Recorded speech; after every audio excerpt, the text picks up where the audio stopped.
ఆంధ్రప్రదేశ్ రాజధాని ఒక అద్భుతమైన ఘట్టానికి వేదికైంది.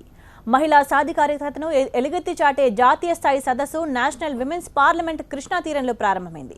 దేశంలోని మహిళా శక్తికి ప్రతీకగా నిలిచే విమెన్ పార్లమెంటేరియన్ సదస్సు 3 రోజుల పాటు జరగనుంది. మహిళల్లో చైతన్యాన్ని మరింత పెంచే చర్చలకు ఈ సదస్సు వేదిక కాబోతోంది.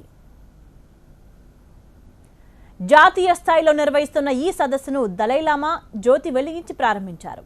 ఈ కార్యక్రమంలో కేంద్ర మంత్రి Venkaiah Naidu, AP CM Chandrababu, Puducherry governor Kiran Bedi, Bangladesh స్పీకర్తో పాటు బాలీవుడ్ నటి మనీషా కొయిరాలా, ప్రముఖ చెస్ క్రీడాకారిణి హంపి పాల్గొన్నారు.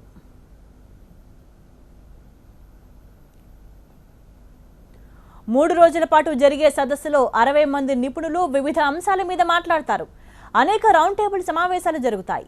దేశ విదేశాల నుంచి వచ్చిన అనేక మంది అతిథులకు విజయవాడలో వసతి ఏర్పాట్లు చేశారు. సదస్సు జరిగే ప్రాంగణంలో కూడా వసతులు ఏర్పాటు చేశారు.